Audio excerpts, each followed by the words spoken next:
want to show you guys, you see the smog out here? This is coming from Canada, and I'm sure a lot of people from the States already know that this is what's going on. But I just want to show you the density of it. It is pretty gunky out there. And this is our little patio. So I'm just gonna start off by showing you guys the outside and how smoggy it is. Okay, now we're gonna go back inside.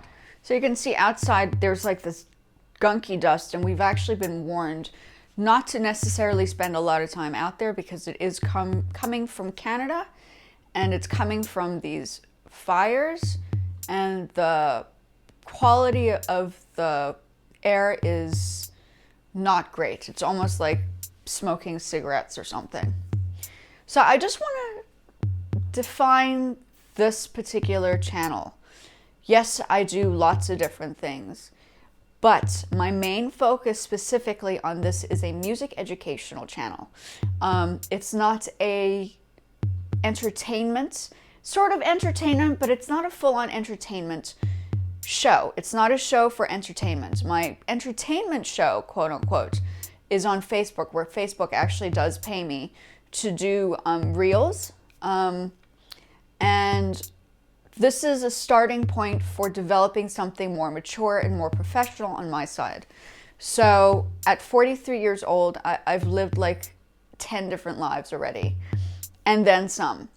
So I'm not like a high schooler, I'm not a college student, I'm a master's graduate, and I take developing content on YouTube very, very seriously, and I hope you guys are taking me as seriously as I am taking this.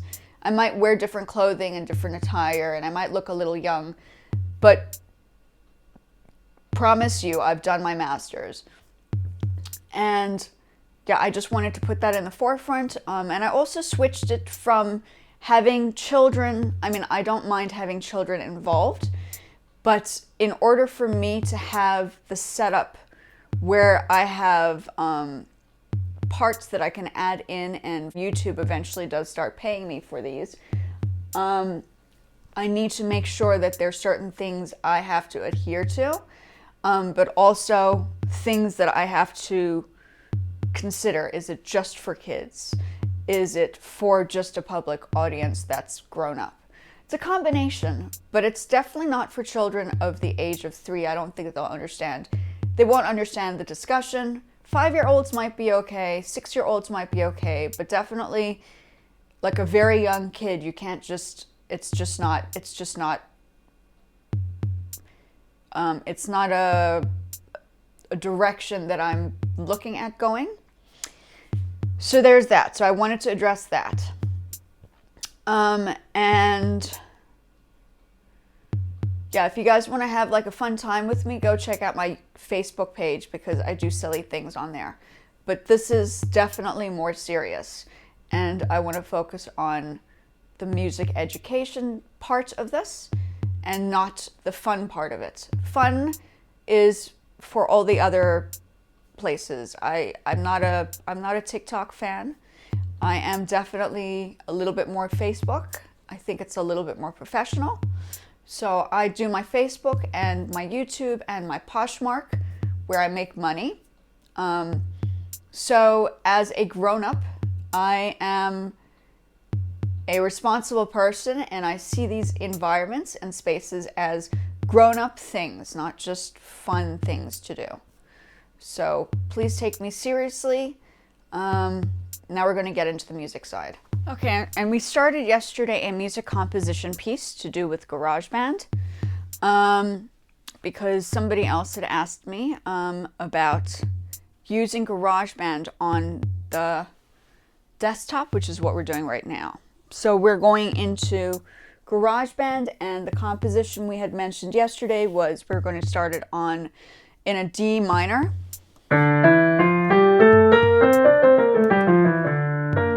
Okay, D minor has B flat.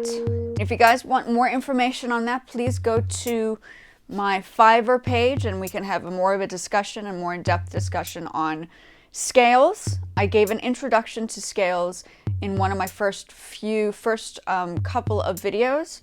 So please go back to those. I'm not going to go more in detail with that. This is a music composition class, and I want to focus on people who know some of the scales, and then people who understand a little bit of technical skills. And yes, you know, if you need to learn, you can take classes with me, the very basics and introductions to piano, but this is not what this class is for. This class is for composing music, okay, with what you already know. There's a lot of stuff that goes in music theory, which I am not going to put all my research and knowledge that I know of 30-something years of music education right on the platform for many reasons, because it's a lot of high velocity work, and at the moment I am not getting paid on YouTube. That will happen at a later date. I am doing this for free out of needing to use this platform, since I've only had it for other projects in the past. I have another channel which is a little bit more all over the place. So because the other one is all over the place, I wanted to focus specifically on one type of thing on this channel. Okay, music, let's go back to it. So right now it's on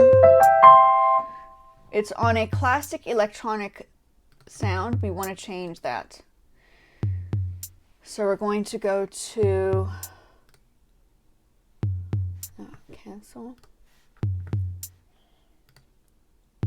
Okay, we're going to go to that. That's like a file section over here. Okay, we'll get into that later. We're just going to, okay, let's go into exactly the same layout. There's a Steinway. We're going to continue on Steinway. There's a Steinway piano. So let's start with, I think what we should start with is, let's go back into this. Let's get the loops out. The loops that looks like it literally looks like a loop. Okay, let's just do a basic drum beat. We're going to do classical, but let's have something to go with. Instruments, both genre instruments. So you can, this is a little bit newer than the older version. So we're gonna have to figure out a couple of things here when it comes down to composing a piece for classical. I think like 3/4 would be good, which is one, like a waltz. 1, 2, 3, 1, 2, 3, 1, 2, 3, 1, 2, 3. Let's see if we can find a 3/4 on here. Genre.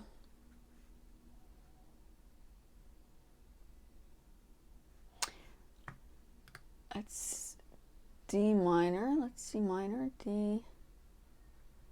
And also the same thing applies. You can change this around, D minor. And then we're going to do 3/4.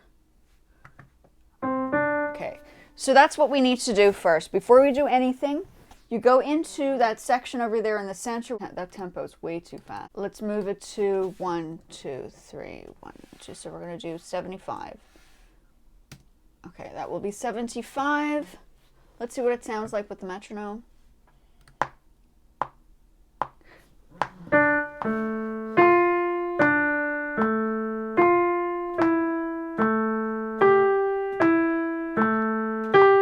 Once again, I don't want to do copyright infringement, so we're going to create our own composition, which is why we're doing this course in the first place, or this lesson, or these lessons in the first place, because if you guys are wanting to use your own music, besides setting up for Spotify and all that stuff, the first part is to learn how to compose music, and this is the whole thing. So in this song, we're going to kind of manifest a vision, almost like Beethoven, and we can construct that and break it down.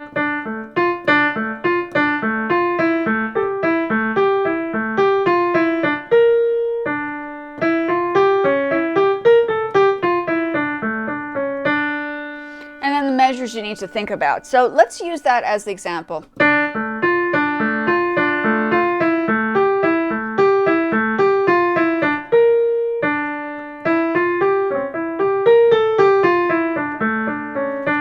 Okay, we're going to use that as the melody. Let's put that down. Okay.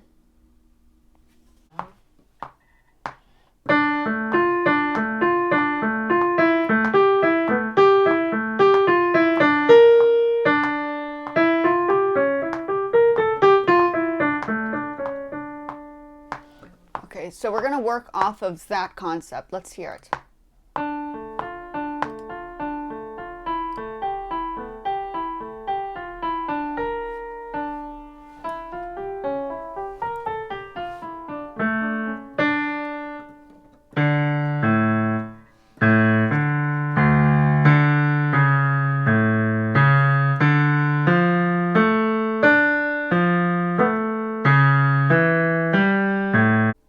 Okay, so there are different variations of how we're going to construct the left hand, but there you have the first part, and we are going to expand the idea. 3/4 time signature D minor. Tempo is 95 BPM. It's a little fast. We can always slow it down. So we're just doing a small little discussion on this. In a Beethoven kind of feel. He was very, there is a Mozarty feel to it too, but I think Beethoven would be I think Beethoven was a lot more mathematical than Mozart. Mozart was a little bit more emotional. And if you go into music history, when it comes down to classical musicians, there's a whole vastness of how composers constructed things. And their lifestyle during that time period would also indicate how they probably thought through music back then. So if you guys want to get more into classical music, that's fine. I just feel as if we need to do diverseness of ideas and concepts rather than just focusing on one specific thing, which is why I moved into electronics, because it's not all about classical music. It's partly to do with understanding the technical side, but it's not always to do with everything in classical. I was classically trained. I was also trained in jazz, and I was self-trained as a composer. So that's where I stand right now, and please like and subscribe. And watch the other videos before these. I mean, I've spoken a lot about music theory and all those other things and how to read notes. And I was going to, or I'm in the process of still working on my book for Amazon. It's going to take time. It's like writing a technical synopsis for your master's thesis. And I don't want to get into that. That gets complicated. So like and subscribe, and see you guys in the next one.